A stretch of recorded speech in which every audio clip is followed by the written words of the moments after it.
Bună ziua și bine v-am găsit la emisiunea noastră Biblioteca Channel-ului. Numele meu este Sirena și alături de mine se află cel mai bun prieten al meu Megalodon. și împreună, în fiecare săptămână, o să vă oferim câte o idee de lectură. Și să fie când să oferim nu neapărat lectură, și alte tipuri de da. Astăzi vreau să încep cu un banc. Yeah. Tatăl șarpe și puiul șarpe. Tată, suntem veninoși? Nu, fiule. De ce întrebi? Tocmai mi-a mușcat limba. Hai că e bună. De unde le scoți oare? Astăzi vă prezentăm o carte care a fost scrisă de Italo Calvino și se numește Desene nărăbașe. Exact. Nouă ne-a plăcut foarte mult cartea aceasta, ne-a făcut să râdem. Ți-a plăcut? Da. Cât de mult de la 1 la 10? Habar n-am. 10 fiind maxim și 1 fiind foarte, 10. foarte deloc. 10, am înțeles. Ia, ce ne povestești, Megalodon? Să începem cu primul personaj principal, că sunt doar două. Primul personaj principal este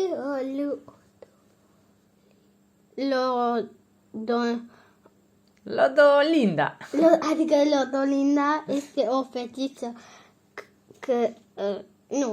Lodolinda este o fetiță la care îi place foarte mult desenul. Ok.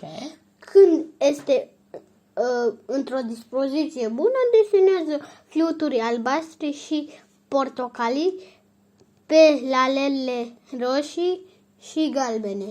Ok. Ce desenează când este supărată? Când este supărată, desenează lilieci mop și crocodili verzi. Eu când sunt supărată, desenez nori negri. Eu când sunt supărat, mă desenez pe mine doar eu singur într-un loc unde aș vrea și m-aș distra. Ok. Ce crezi că desenează când îi vine să plângă la Când Lodolinda? îi vine Lodolindei să plângă, desenează sălcii plângătoare sub care de lună.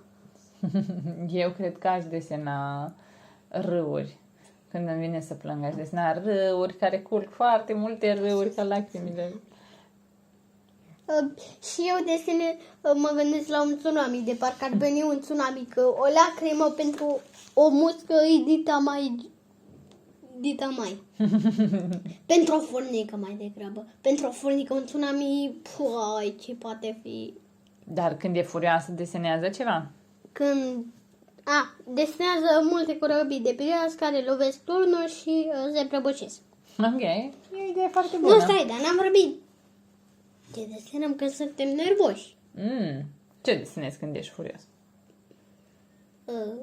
Stai să mă gândesc. Păi, la început am zis când suntem furioși. Da. Și acum când suntem Nervoși. nervoși. Când sunt nervoși am așa un băț, o ceva, o sabie și rup totul în jurul meu, distrug lumea. Cu o sabie laser? Nu, da, gen sunt în spațiu și dita mai și am o sabie de aia laser gigantică de fac nici bine n-ating terra și puf! Sper să nu te înfuri niciodată. Cine știe dacă nu primești superputeri și o să ne tai într-o zi cu o sabie pe toți de supărare. Când se simte foarte bună, când se simte fericită sau bucuroasă cum era, nori desenează niște oițe, zici că sunt nori. Okay. Și ce era?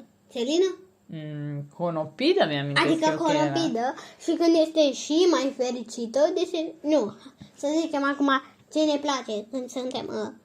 Eu îți spun ce îmi place mie. Supa cremă de conopidă îmi place foarte mult.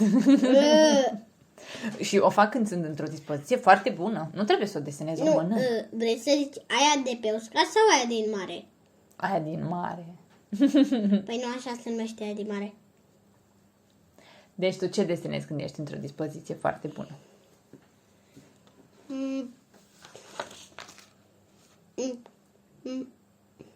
Că am ajuns locul 1 la fotbal? Ok. Foarte bine. Fotbal manin cu crabi. Normal că cu crabii. S-a schimbat ceva în viața Lodolindei de există povestea asta? Hai să începem. Într-o după-amiază, părinții Lodolindei ies în oraș și pe fetiță o lasă acasă împreună cu fiul unor prieteni, unui... Cum îl cheamă pe fiul acesta? Frederico. Federico. Federico. Și ce părere ai tu despre Federico? Federico a băgat mâța în frigider, aspiratorul în colivie și pești mașina de spălat. Aoleu, peștișorii. Mai ales peștișori ca păsăricile. Au simțit practic cum e un tsunami. Peștișorii? Da. Păi de ce? Pentru peștișori nu e nimic, doar acolo trăiesc în mare. Pentru ei nici un tsunami mare. E peștișorii Lodolindei bănuiesc că nu sunt chiar de acolo din mare. Nu sunt obișnuiți cu asemenea vârtejuri. Da. Și ia să vedem. Lodolinda nu mai vrea să se joace cu nu vrea să se joace cu Federico și așa intră în camera ei, închide ușa, desenează un taur furios, zici că de fapt e vacă. Deci nu prea se pricepe la desen, vrei să spui. Eu cred că desenează foarte frumos. Mie mi-au plăcut picturile ei. Mie îmi părea aia o vacă. Ok. O vacă cu ochi roșii. Bun, spune mai departe. A desenat un taur. Da, după intrase, cum îl cheamă? Federico. Da, e mai greu numele ăsta. A intrat și a vrut să se uite, apoi a făcut, ce era? Cum se numea ăla? Un tigru? Nu, un tigru. Un tigru. Da. Și Lodolinda se uita, ce taurul ăla? Zici că era o vacă? S-a speriat taurul. A fost îngrozit de tigrul lui Federico. Și se întreba, oare de ce ține mâine așa? Și apoi s-a prins. Apoi, cine era? Lodolinda desenase un șarpe boa.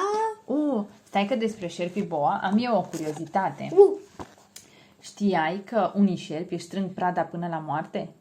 Pentru că nu toți șerpii ucid cu venin. Unii se încolăcesc în jurul prăzii. Adică unii nu sunt veninoși și dacă am avea țiparul electric, doar că mai mare, ne-ar încoloci? Nu. Șerpii care își strâng prada se numesc constrictori. Printre ei sunt incluși șerpii boa și pitonii. Aceștia sunt cei mai mari șerpi din lume, așa că au o mare putere de strivire. Și mă bucur că sunt la fundul oceanului și nu o să mă întâlnesc cu un șarpe boa care să mă strângă, să-mi dea o îmbrățișare mortală. Aș vrea să văd cum arată un titan boa sau cum era piton. Piton. Da, și un piton. Deci ce s-a întâmplat cu șarpele boa, desenat de Lodolinda? Îl strânge pe leul ăla și... Pe tigru. Da, pe tigru. Cine era? Federico și mira așa, ce e? Ca pastă de dinți, așa cremă. De parcă L-ai și... ca pe un tub de pastă de dinți, da. Și ce a desenat Federico, Federico ca răspuns? A desenat, ce era? Nu mai știu, un vultur, ca să bie șarpele boa. Șarpele boa. Am înțeles. Deci totul este legat. Da. Lodolinda face ce e ăsta? Un cal mort? Mie îmi părea un măgar mort. Da, l-a făcut ca să-l ademenească pe vultur, ca să nu-l mai atace pe șarpele boa. Și nu știu ce spray deodorant mirosul. A făcut Federico. Da. Și după face cu săgeata, indianii, desenează un indian care trage cu săgeata, dar rapid, că poate era ținta și între timp, da, e greu. Nu, stai, n-am terminat. Ia și mult până să desenezi unul și Federico între timp apucă să facă un cowboy și îl prinde de mână pe cine era? Indian cu lasoul lui. Pe indian, exact. Da. Deci, până la urmă, dragi ascultători, noi vă recomandăm din suflet să citiți voi povestea asta și să aflați cine câștigă bătălia între desenele celor doi copilași. Adică... Dar ce părere ți-ai făcut tu, Megalodon, despre... această carte? Da, despre Lodolinda și despre Federico. Crezi că au ajuns prieteni la final? Ori ajuns. Ce i-a unit? Pasiunea lor comună, mă gândesc eu. Tu ce te gândești? Da, văd doar finalul. Dar gen doar ultima pagină, nu de la aia până la ultima pagină. Cum era asta că am uitat? Da, și ei s-au împrietenit și au avut aceeași pasiune în comun. Cine ți-a plăcut mai mult, Federico sau Lodolinda? Păi, Lodolinda, fiindcă a făcut un Citano Boa. Am înțeles. Mie mi-a plăcut foarte mult tigru și cowboyul lui Federico. Ca eu boi și indian nu mi-a convenit. Am înțeles. Vă mulțumim că ne-ați ascultat. Ne reauzim și săptămâna viitoare. Pe data viitoare, La Biblioteca Oceanului.